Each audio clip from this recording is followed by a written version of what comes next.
আলহামদুলিল্লাহ।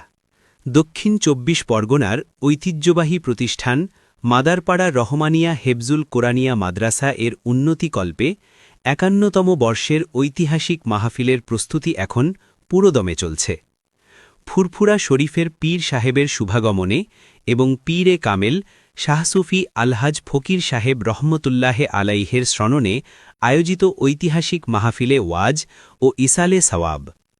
ইতিমধ্যেই মাদ্রাসা ময়দানে প্যান্ডেল নির্মাণ, মঞ্চ প্রস্তুতকরণ এবং সার্বিক ব্যবস্থাপনার কাজ দ্রুতগতিতে এগিয়ে চলছে। স্থান: মাদারপাড়া দরবার শরীফ মাদ্রাসা ময়দান। তারিখ: ১৮ই ফাল্গুন ১৪৩২ বঙ্গাব্দ, ৩-৩-২০২৬, অর্থাৎ আগামী মঙ্গলবার। সময়: সকাল ১০টা হইতে প্রয়োজনীয় সময় পর্যন্ত। বাদ মাগরিব অনুষ্ঠিত হবে জিকিরের মাহফিল, আখেরি দোয়া এবং তাবারুক বিতরণ ইনশাল্লাহ।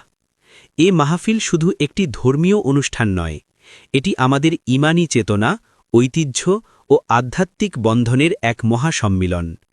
এলাকার সর্বস্তরের ধর্মপ্রাণ মুসলিম ভাইদের আন্তরিক সহযোগিতা, দোয়া ও সক্রিয় অংশগ্রহণ কামনা করছি, যাতে অনুষ্ঠানটি সুশৃঙ্খল ও সফলভাবে সম্পন্ন হয়। আসুন আমরা সকলে মিলিতভাবে এই পবিত্র প্রস্তুতি পর্বে শরিক হই এবং মাদ্রাসার উন্নয়ন ও অগ্রগতির এই মহৎ প্রয়াসকে সফল করি। আল্লাহ তাআলা আমাদের সকলের খেদমত কবুল করুন। আমিন।